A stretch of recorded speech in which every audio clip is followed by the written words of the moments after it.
halo mga kaluhalo. Itong manhole cover na to, lagyan natin ng bakal. Try natin praktisan. At saka welding, practice welding. At saka try natin itong tube na to. Try natin cutting. At saka gamitin natin ang papel pang linya nga bilog para estit ang cutting natin. Tara, cuttingan natin.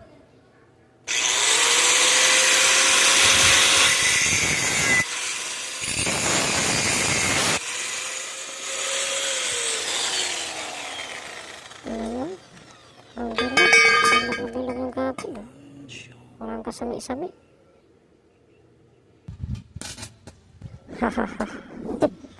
Halatang hindi marunong mag-welding. Tagal magpa dikit.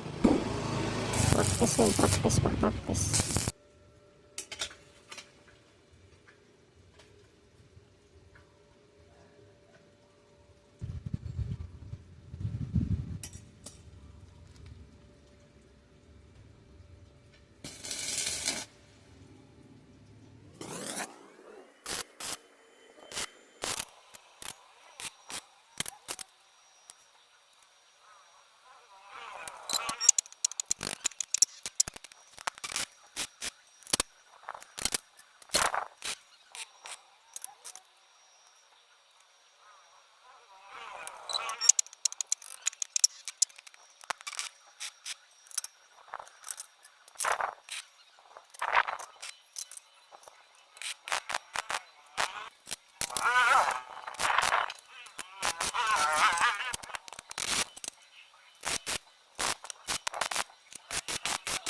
Tingnan mo yung cover natin sa manhole. Polo na.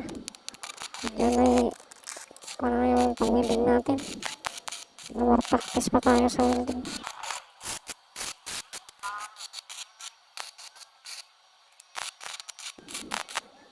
Forward natin kabilaan para matibay ito. Ito natin dito. Nilagay ko na sa manhole. Sinukatan ko na sa baba. Ito natin. Masado ba ito sa DOH?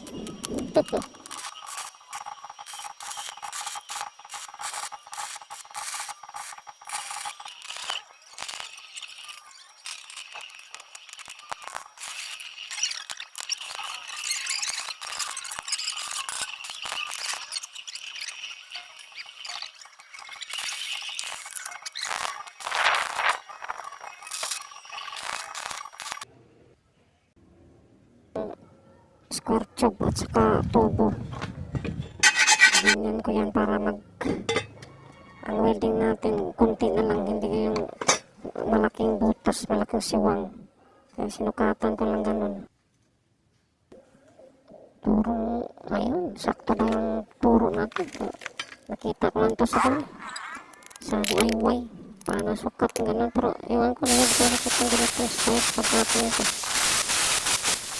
Ako na yata o sino ba nakakita ganito? Sino kayo nakagawa dito? O sino bang ako ba? O may nakita ako sa DIY? Nasa isip ko to, ganitong pagkating. Ganitong pagkating sa tubo. Square tube at saka tubo. Parang mali yata.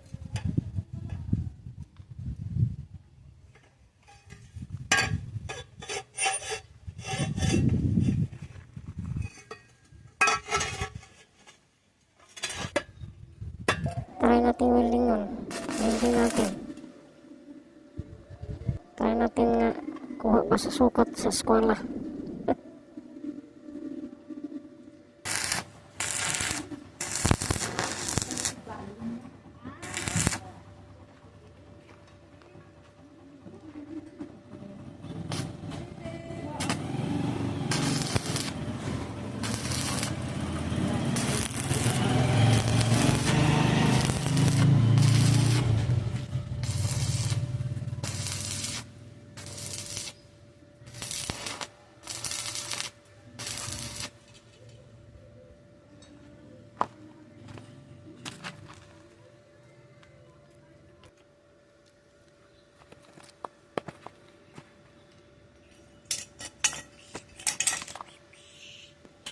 Tiis naman si Dudong. Hindi makapadikit. Hindi makatuloy-tuloy.